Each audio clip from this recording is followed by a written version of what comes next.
بہترین صدقہ جاریہ حاصل کرنے کے لیے اس ویڈیو کو شیئر کرنا مت بھولیں۔ جزاک اللہ۔ سائل ہے محمد اویش، جس کا تعلق ہے آزاد کشمیر سے۔ اس کا سوال یہ ہے کہ لفظ سلام، رضی اللہ عنہ ورضوا عنہ،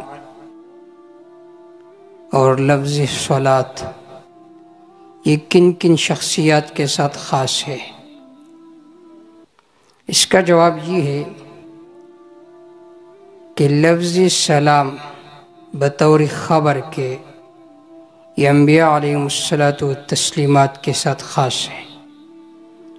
قرآن مجید میں ہے وَسَلَامٌ عَلَى الْمُرْسَلِينَ وَسَلَامٌ عَلَى عِبَادِهِ الَّذِينَ اصْطَفَىٰ وَسَلَامٌ عَلَى الْيَاسِينَ۔ اللہ رب العزت کی سلامتی ہے، ہر قسم سلامتی انبیاء کو حاصل ہے۔ دوسرا لفظ ہے رضی اللہ عنہم ورضوا عنہ۔ یہ لفظ صحابہ کرام رضوان اللہ تعالی علیہم اجمعین کے ساتھ خاص ہے، کیونکہ اللہ رب العزت نے اپنے پیغمبر کو خبر دی ان کے جان نثاروں کے بارے میں کہ لقد رضی اللہ عن المؤمنین۔ اللہ تمام صحابہ سے راضی ہو چکا ہے، لہٰذا بعد میں امتیوں میں سے کسی امتی کے ساتھ یہ لگانا کہ فلان رضی اللہ، یہ لگانا درست نہیں ہے۔ تیسرا لفظ ہے لفظ صلاۃ۔ صلاۃ کا ایک معنی ہے رحمت اور دوسرا معنی ہے درود شریف۔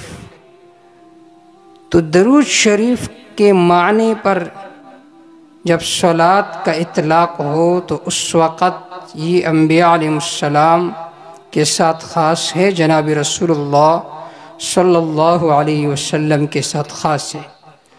البتہ اگر صلاۃ بمعنی رحمت کے ہو تو آپ کسی غیر نبی کے بارے میں کہہ سکتے ہیں کہ اللہم صلی علی فلان، کہ اللہ فلاں پر رحمت نازل فرما، لیکن اس کے ساتھ یہ کہنا کہ صلی اللہ، اس طرح الفاظ کہنا یہ نامناسب ہے۔ یہ تو مختصراً اس سوال کا جواب تھا۔ تقریباً ایک ہفتہ پہلے ایک ویڈیو میڈیا پر وائرل ہوئی ہے مبلغ اسلام مولانا طارق جمیل صاحب کا۔ اس میں انہوں نے چند باتیں ذکر کی ہے ان الفاظ سے متعلق، اس پر میں تھوڑا سا روشنی ڈالتا ہوں۔ سب سے پہلی بات انہوں نے اپنے اس بیان میں، اس کلپ میں یہ ذکر مولویوں نے نا رحمت اللہ علیہ اپنے لیے خاص کر لیا ہے کہ بس ہمیں تو کہو رحمت اللہ علیہ جو مر جائے، باقی لوگوں کے لیے یا کہو فلاں اللہ بخشے یا فلاں مرحوم۔ ارے بھائی جو ایمان والا اسے رحمت اللہ علیہ کہ تم نے رحمہ اللہ کا لفظ صرف علماء کے ساتھ خاص کیا ہے۔ کوئی فاسق و فاجر ہو، تم رحمہ اللہ کا لفظ اس کے لیے استعمال نہیں کرتے۔ یہ ان کی پہلی غلطی ہے کہ انہوں نے فرمایا کہ تم علماء رحمہ اللہ کا لفظ صرف اپنے لیے بولتے ہو، اپنے علماء کے لیے بولتے ہو، فاسق و فاجروں کے لیے نہیں بولتے۔ حال یہ ہے کہ جو آدمی ایمان پر مر جائے تو ان کے ساتھ رحمہ اللہ کہہ سکتے ہیں۔ اس کا جواب یہ ہے کہ دیکھیے یہ دعوی بالکل غلط ہے۔ علماء میں سے کسی عالم کا یہ قول نہیں ہے کہ رحمہ اللہ کا لفظ فاسق و فاجر جو ایمان کے ساتھ دنیا سے چلا جائے ان کے لیے رحمہ اللہ کا لفظ درست نہیں ہے۔ کسی عالم نے بھی یہ نہیں کہا ہے۔ دیکھیں ہم انہیں مرحوم کہتے ہیں، مرحوم کا معنی بھی رحمہ اللہ ہے، تو ہم نے کبھی بھی اس لفظ کو علماء کے ساتھ خاص نہیں کیا، لہٰذا ان کا یہ دعوی باطل ہے۔ پہلی بات کا جواب ہو گیا۔ دوسری بات انہوں نے یہ ذکر کی ہے اللہ کی اس پہ سلامتی ہو، یہ تو ٹھیک ہو گیا، علیہ السلام کہہ دوں تو غلط ہو گیا، تقسیم ہو گئی۔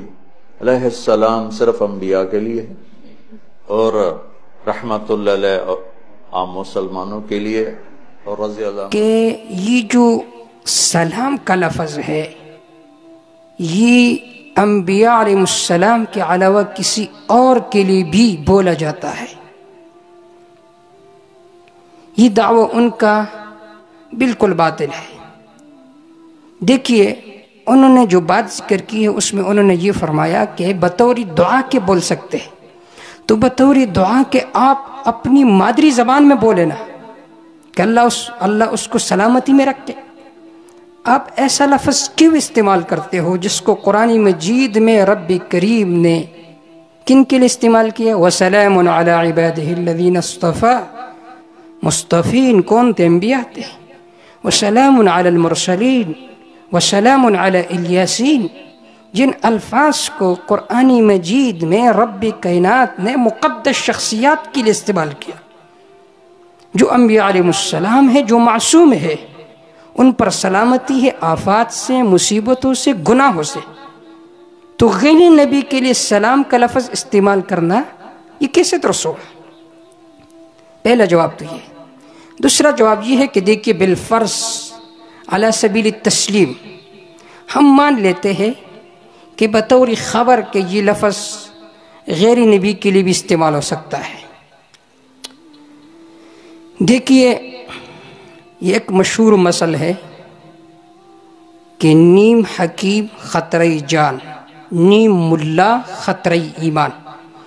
اگر حکمت کسی نے پوری نہ پڑھی ہو تو وہ ایسے ادویات لکھوائیں گے کہ جس سے جان جانے کا خطرہ ہوگا۔ اسی طرح جس مولوی نے صحیح طور پر علم حاصل نہیں کیا، قرآن و سنت مکمل طور پر اس کے سامنے نہیں ہے، تو یہ بھی خطرہ ایمان بن جاتا ہے۔ بالفرض ہم مان لیتے کہ سلام کا لفظ غیر نبی کے لیے بھی استعمال ہو سکتا ہے، لیکن آپ نے یہ نہیں پڑھا ہے کہ جناب رسول اللہ صلی اللہ علیہ وسلم نے حتی الوسع کوشش کی ہے کہ کفار سے، یہود سے، نصارہ سے مشابہت اختیار نہ کی جائے۔ اب اس زمانے میں مسلمانوں کے خلاف سب سے بڑا فرقہ وہ روافض ہے، جو اسلام کا نام لے کر اسلام کے خلاف سازشیں بناتے ہیں۔ روافض کے ہاں وہ جب ائمہ کے ساتھ لکھتے ہیں امام جعفر علیہ السلام، امام حسین علیہ السلام، خمینی علیہ اللعنت، وہ ان کے ساتھ سلام کا لفظ لکھتے ہیں، تو ان کا مطلب یہ ہوتا ہے کہ ہمارے یہ ائمہ انبیاء علیہ السلام کے درجے پر فائز ہے، بلکہ ان سے بھی درجے میں اونچے ہے۔ تو خدا را وہ چیزیں اگرچہ فی نفسی جائز بھی ہو، لیکن جب یہ شعار غیر کا بن چکا ہے، یہود کا بن چکا ہے، یہ روافض در اصل میں عبداللہ بن سبا کی جماعت ہے، ان روافض کا شعار یہ بنا ہوا ہے کہ وہ اپنا ائمہ کے ساتھ علیہ السلام کا لفظ لکھتے ہیں اس اعتقاد و نظریے کے ساتھ کہ یہ انبیاء علیہ السلام کے درجے سے بھی اونچے ہے، تو خدا ایسے الفاظ کیوں استعمال کرتے ہو؟ اسی وجہ سے تو اہل سنت والجماعت کا متفقہ فیصلہ ہے کہ علیہ السلام کا لفظ انبیاء کے ساتھ خاص ہے، ورنہ پھر تو لوگ اشتباہ میں پڑ جائیں گے۔ یہ جو ہمارے ہاں بے نظیر محترمہ وہ بھی فوت ہو گئی، تو آپ ان کے لیے بھی استعمال کرو بے نظیر علیہ السلام، نعوذ باللہ۔ اپنے باپ کے لیے بھی استعمال کرو علیہ السلام، تو لوگ تو اشتباہ میں پڑ جائیں گے، نبی اور غیر نبی میں فرق نہیں کر سکیں گے بھائی جان۔ وہ الفاظ جس کی وجہ سے آدمی اشتباہ میں پڑ جاتا ہے ان سے شریعت نے منع فرمایا، یا ایھا الذین آمنوا لا تقولوا راعنا۔ کیوں راعنا کے لفظ پر پابندی لگائی گئی؟ اس لیے کہ منافقین یہ جو کسرہ ہے اس کو تھوڑا سا زور دیتے تھے، تو پھر معنی یہ بنے گا اے ہمارے راعینا، اے ہم میں سے بیوقوف، رعونت سے، یا اس کا معنی اے بکریوں چرانے والا۔ تو اللہ رب العزت نے منع فرمایا ایسے الفاظ کو استعمال نہ کرو جن میں غلط معنی کا احتمال ہو۔ تو آپ علیہ السلام کا لفظ اگر اپنے کسی مرحوم کے لیے بطور دعا کے استعمال کرتے ہو تو اس میں اس دوسرے معنی کا احتمال ہے جو معنی روافض استعمال کرتے ہیں۔ جناب رسول اللہ صلی اللہ علیہ وسلم کا معمول یہ تھا کہ آپ صلی اللہ علیہ وسلم عاشورہ کا روزہ رکھتے تھے اور صحابہ کرام کو بھی حکم فرماتے تھے۔ صحابہ کرام رضوان اللہ تعالی علیہم اجمعین نے ایک مرتبہ آپ صلی اللہ علیہ وسلم سے عرض کہ یا رسول اللہ یہود بھی 10 محرم الحرام کا روزہ رکھتے ہیں۔ تو آپ صلی اللہ علیہ وسلم نے فرمایا ہم ان سے زیادہ حقدار ہیں کہ ہم اس دن روزہ رکھیں، لیکن اگر اگلے سال میں زندہ رہا تو اس کے ساتھ ایک اور روزہ بھی ملاؤں گا۔ کیوں؟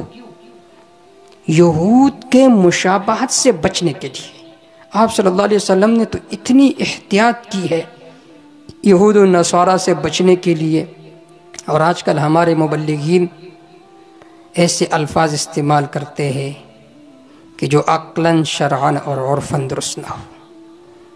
تو جواب کا حاصل یہ ہے کہ سلام کا لفظ انبیاء کے ساتھ خاص ہے، اس پر نقلی دلائل بھی موجود ہے اور عقلی دلائل بھی موجود ہے۔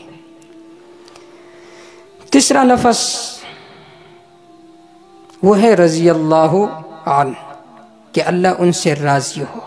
یہ لفظ بطور خبر کے صحابہ کرام کے ساتھ خاص ہے۔ اگر اس کو میں یوں کہہ دوں رضی اللہ عنہ تو یہ غلط۔